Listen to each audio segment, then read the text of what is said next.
Greetings, YouTube, and welcome to the Dragoon's Den. Today, we're just going to be going over some stuff that's popped up on Shriek, new cards for Tachyon Galaxy, the starter deck, promos, yeah. There's a lot of things to talk about here, so let's just dive into this. And we'll begin with, let's see, the promo for the newest volume of the Sail manga. It's called number 47, Nightmare Shark. He's a water sea serpent, rank 3, 2000. And his effect is when it's successfully special summoned, you can place one level 3 or some number of level 3 water monsters from your hand or that you control as Xyz material underneath this card. Also, once per turn, you can activate its effect by detaching a material. Select one water monster you control, and during this turn, it can attack directly, but other monsters you control cannot attack. This is interesting because it can be potentially really good. In a deck that can put out rank 3 waters very easily, you could summon this guy, detach, and target another water monster, such as himself, and you can swing for 2000, or you can target, say, Megalo Abyss, and he can swing directly, and if he's using his effect, that means he can swing for 4000 direct damage, and your opponent can't, like, block with monsters. It's a Bahamut Shark target, so it's 2000 on its own, and unlike Leviathan Dragon, it can attack directly, so this might replace Leviathan Dragon in Mermail extra decks. Yeah, this is something to keep an eye out for. Harpie Dancer. It's a Winged Beast, wind, stats are unknown. Once per turn, you can activate this effect by discarding a wind monster from your hand. Normal summon one Harpie monster from your hand. This effect can only be used once per turn or once per duel, probably once per duel. And while it's on the field and in the graveyard, it's treated as Harpie Lady. Now, if this effect is once per duel, I think it's going to be a little underwhelming when Channeler is just an amazing and overall better card. If it's once per turn, then it could have really good synergy with the deck, because you could search it out with Harpie Channeler, and then you can discard a wind monster to summon another Harpie monster, and you can go into a rank 4, either 2 monster rank 4 or 3 monster rank 4. Kind of sucks though that you have to discard a card and then summon another card from your hand, so you're going to be taking a loss in advantage. Although Hysteric Sign does make up for that by getting you 3 cards out of the deck, so you could potentially discard Hysteric Sign for Summoner Monk, get out a Channeler, and discard a Hunting Ground, and then get 2 more and get to this thing. And I don't know. I'm a bit iffy on this, but hey, it's a Harpie card, so people are going to want this. And if Konami is wise, they'll probably put this in Tachyon Galaxy's TCG release and make it like a secret rare, and it'll be totally overpriced like a lot of other Harpie cards at this time. Konami, if you want to do something smart, in Gold Series 6, print Harpie cards as commons. Harpie Queen, Harpie's Pet Dragon as a gold rare, gold secret rare, gold ghost rare, I don't care, just reprint Harpies in that set, because it's stupid how Harpie Queen is like 12 bucks for a rare, 20 for an ultimate, and Harpie's Pet Dragon is a $70 card. Like, Harpies are not going to be easy to build because they're going to be so expensive. Okay, then we got stuff from Lord of the Tachyon Galaxy. Just want to say, I really like Tachyon Dragon. I also like Half Moon Dragon Radius. He's a free special summon. He does become level 8, but there's got to be some way to make use of these guys. We already know about Burning Knuckler, Stasis the Shooting Star. There's Lead Below the Restraint, Phantom Beastcrafts. Where's the new stuff? Like, you guys already know about some of these cards. Harpie's Channeler, it's dumb. This card is dumb. This card is ridiculous. Okay, here's the new stuff. First, you've got Gauntlet Shooter, who is a rank 6 monster with 2400 attack, needs 2 level 6. Once per turn, you can detach a material to pop one monster your opponent has. Very simple, but damn, that's good. You can go into a rank 6 with any deck that pops out rank 6s, so Chromatics, pop a monster, and then you can put Gaia Dragon the Thunder Charger over this thing and just get in there. So, yeah, like this card a lot. Panther Shark and Eagle Shark both have the same style of summoning effect. If your opponent has 2 or more monsters, you can normal summon it without tribute. And if you control an Eagle Shark, you can special summon Panther Shark from the hand, and vice versa. They're pretty much used to make Shark Fortress, who is a rank 5 with 2400 attack. He's dark, he's fish, and his effect is, once per turn you can detach a material and select one monster you have. It can attack twice during this turn.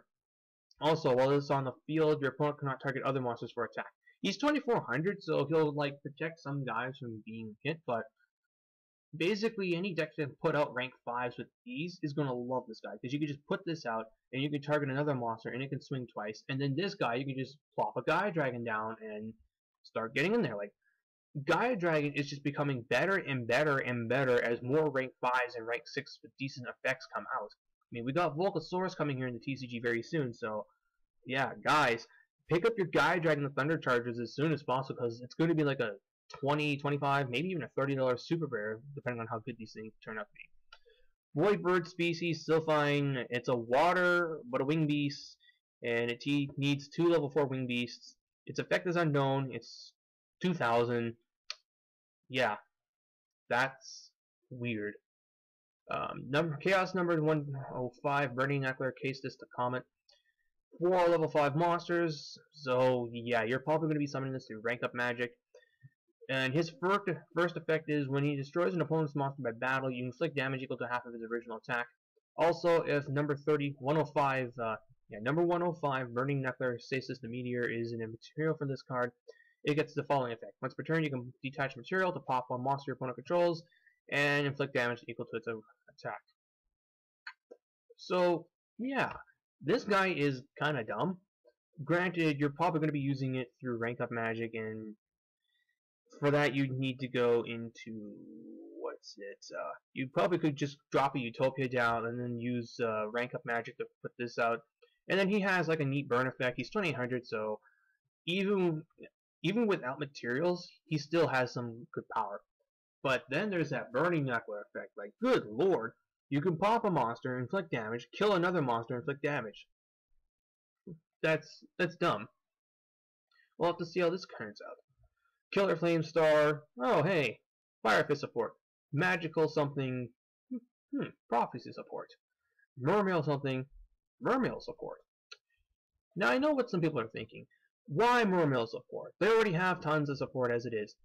Now, that is true, but on the other hand, they might be doing this so that in the event that they start hitting Atlanteans and Undyne on the ban lists, that Mermails can be a standalone deck.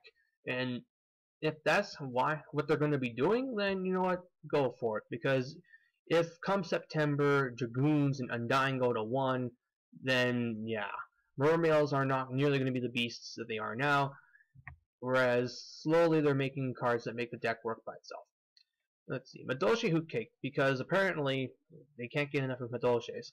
It's an Earth Beast, I believe it's a level 3. The stats are unknown on here, but I believe it's a level 3. And when it has the typical Madolche return to the deck effect. Then it has another effect.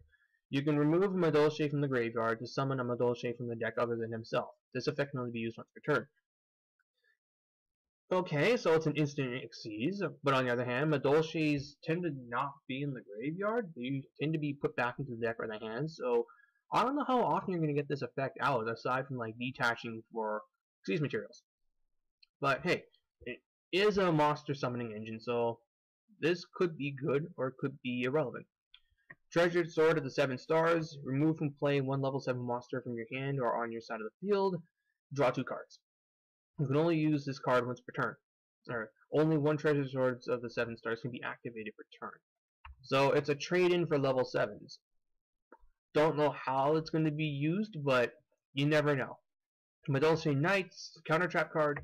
Activate if there are no monsters in your graveyard. Negate the activation of a monster's effect. Also, if you control a Madolche pudding set, you can return 1 card from your opponent's hand to the deck at random.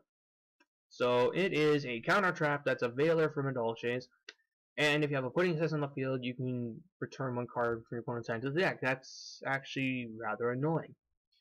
Then there's apparently some new dragons. Yeah! And they're apparently new elemental dragons. Rumor has it they're level 7, and they have some effect that works off of each other, so they're, I guess, supposed to be used alongside Treasured Sword of the 7 Stars. I have no idea how level 7 Dragon Dot deck is going to be, but I'm still intrigued by what we're getting. There's a water dragon, a wind, a fire, and an earth. Yeah. Interesting. Go Gigas. When you successfully special summon a Go monster, and this is in the graveyard, you can special summon it from the graveyard. You can only use this effect once per turn. and during the turn you activate this effect, you cannot conduct your battle phase.